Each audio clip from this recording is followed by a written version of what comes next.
안녕하세요. 이학과 1학년 그렇게 하조의 2021-5353 김세호입니다. 제가 발표를 준비한 논문은 Angiopoietin-2 as a marker of endothelial activation is a good predictor factor for intensive care unit admission of COVID-19 patients입니다. 우선 논문 소개랑 논문 선정 배경에 대해서 말씀드리겠습니다. 일단 논문 제목은 한글로 번역하면 아까 말씀드렸듯이 코비드19 환자의 중환자실 입원 예측 변수로서 좋은 안기오프레이틴2입니다. 이 논문은 2020년 5월에 나왔고 저자는 데이비드 M. 사마자 외 22명이며 그 학술 논문지는 스프링거입니다. 임팩트 팩터는 2020년 기준으로 8.49였고 코로나 관련 의료 통계학 논문입니다. 이 논문의 키워드로는 코비드19, 그 다음에 안지오제네시스, 그 다음에 바이오마커가 있습니다.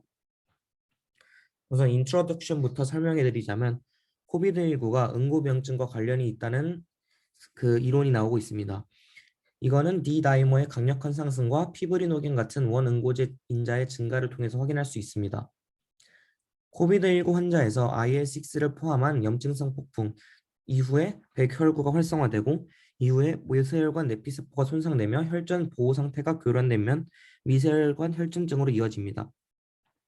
또한 이 사스코비드2 바이러스는 혈관 감염과 체외 및 체내 혈관 손상 유발을 합니다. 내피세포에서 발현되는 ACE2 수용체를 통해 세포 감염을 확인할 수 있고요. 따라서 이 본 연구의 목적은 코비드-19 환자에서 바이오마커로 중환자실 입원 필요성을 예측하는 것입니다. 그다음 이제는 Materials and Method에 대해서 말씀드리겠습니다. 우선 연구 설계 자체는 파리의 조르주 퐁피두 유럽병원에서 실시된 관찰 코호트 연구입니다.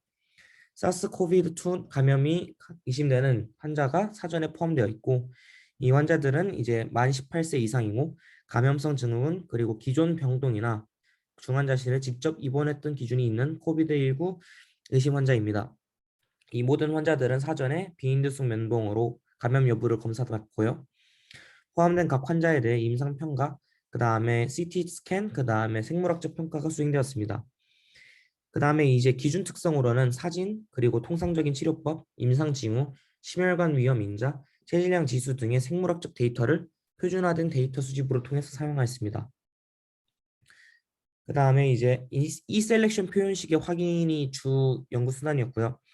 코호트 연구는 이제 면역한 패널을 사용하여 전열 유전자 표현 프로파일 분석이 수행된 병원의 사스코비드 감염 환자 32명의 데이터와 다양한 질병 심각도 데이터를 사용하였습니다.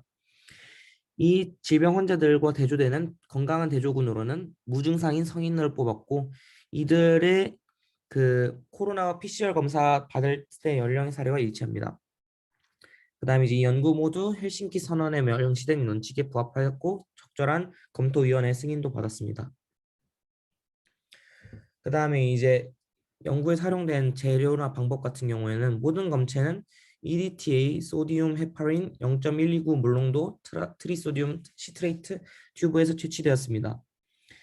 일상적인 실험실 테스트는 DXI 분석기에서 혈액수, 크레아티닌, CRP, 고감도 신장 트로포닌 등이었습니다. 그다음에 혈소판 불량 혈장은 15분 동안 2,500G에서 두 번 측정한 후 얻었습니다. 응고 테스트는 역시 스타 최대 응고계에서 함구한 PT 비율, 피브린 오겐 및 가용성 피브린 단량체 수준이었습니다. 이제 본격적인 분석 방법에 대해서 말씀드리겠습니다. ICU 입원 예측 가능성을 평가하기 위해서는 안기오포에틴2를 포함하는 회귀 로지스틱 모델을 사용하여 ROC 커브 곡선을 생성합니다. 그리고 이제 커브 곡선 아래의 면적인 즉 AUC를 계산하고 최적의 컷오프 포인트를 얻기 위해 유덴 지수 방법을 사용했습니다. 이 로지스틱 회귀 분석을 사용하여 안기오포에틴2 수준의 그 안기오포에틴 수준이 5,000 피코그램 퍼 밀리리터의 컷오프에 따라 이제 두 가지 결론으로 나뉘는데요. 이 5,000 피토그램 퍼 밀리리터를 넘었을 때 ICU 입원 가능성과의 연관성을 평가하였습니다. 그리고 이 연구에서는 안지오포에틴2를 포함하는 네 가지 다른 로지스틱 모델을 수행했습니다. 첫 번째는 이제 안지오포에틴2만 있는 거고, 두 번째는 이제 크레아티닌, 세 번째는 D 다이머, 네 번째는 CRP, 이 각각 세 가지 변수의 수준에서 조성된 경우입니다. 이제 결과에 대해서 말씀드리겠습니다. 우선 이 오른쪽에 보이시는 그래프는 코비드19 환자의 혈중 안지오포에틴 2와 SE 셀렉션의 수준 사이의 상관관계입니다. 여기서 R값과 P값이 있는데 R값 같은 경우에는 캔달 순위 상관계수입니다. 이제 여기서 R은 0.25, 그 다음에 P-밸류는 0.004로 유의미한 상관관계가 있었습니다. 그리고 여기에서 그 혈중 순환하는 내피 바이오마커의 증가를 확인하기 위해서 다양한 환자 32명의 독립적인 코비드-19 코호트를 분석하였습니다. 이제 이 셀렉션 유전자 발현 프로파일 자체는 어떤 집단에 속해 있냐에 따라서 달라지는데요. 이렇게 의료 병동, 그다음에 중환자실, 그리고 그냥 대종군에 있는 환자에 따라서 달라집니다.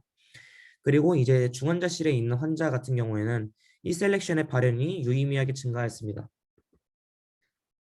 그 다음에 이 오른쪽에 보이시는 그래프 6개는 이 셀렉션과 안지오포에틴 2, 이 두 가지 변수에 대해서 이 두 가지 변수를 X축에 넣고 Y축에는 혈관 확장 관련 생물학적 매개 변수를 넣었습니다.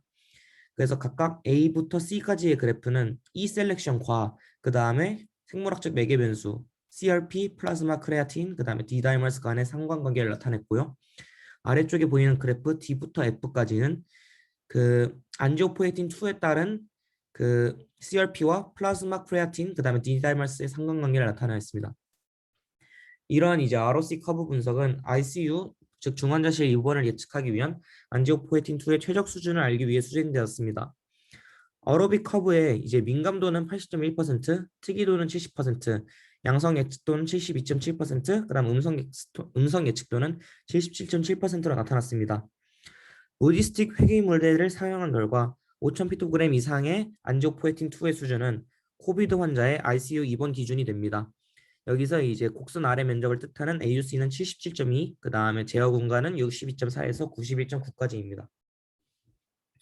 그래서 이제 아까 제가 처음에 소개드렸던 것과 같이 5,000피토그램 per 밀리리터를 기준으로 양보법이 되는데요. 이 수준에서 안지오포에틴 2의 컷오프와 ICU 입원 사이의 연관성이 있습니다. 5월은 9.33, 그 다음에 제어 구간은 2.35에서 44.91, 그다음 p-밸류는 0.003입니다. 그 다음에 앞에서 말씀드렸다시피 D-다이머스, 그 다음에 CRP, 플라즈마 크레아틴 같은 혈관 확장 관련 생물학적 매개 변수에 적용하였을 때 조정대응 5월은 유의미하게 유지되었습니다. 이제 p-밸류 값은 각각 0.009, 0.01, 0.04입니다. 이제 디스커션으로 넘어가겠습니다. 본 사전 연구에서는 코비드-19 감염이 내피 기능 장애를 유발하거나 미세혈관, 그 다음에 폐소생과 관련될 수 있다는 가설을 세웠습니다. 그리고 이제 코비드19 환자에서 SE 셀렉션과 안지오포에틴 2 사이에 바이오마커 수준이 증가했다는 증거를 제공하였습니다. 이 안지오포에틴 2는 이제 중환자실 이전을 예측하는 최고의 바이오마커였으며 코비드19 환자의 폐손상과 관련이 있었습니다. 결론적으로 우리의 데이터는 혈관 질환과 혈전증이 결정적인 포인트인 것처럼 보이기 때문에 병원 입원 시에 코비드19 환자의 내피 기능 장애 생체 지표, 즉 바이오마커 수준의 관련성을 강력하게 뒷받침합니다. 이제 추가적인 연구는 ICU 입원 예측하기 위해서 안지오포에틴 2의 정확한 역할을 평가해 봐야 합니다. 그리고 이제 이러한 데이터는 코비드19 그 진화 중에 호흡기 및 신장 미세혈전 징후를 방지하기 위해 질병 초기 단계에서부터 혈관 보호 약물 또는 항응고제의 사용을 뒷받침할 수 있습니다. 감사합니다.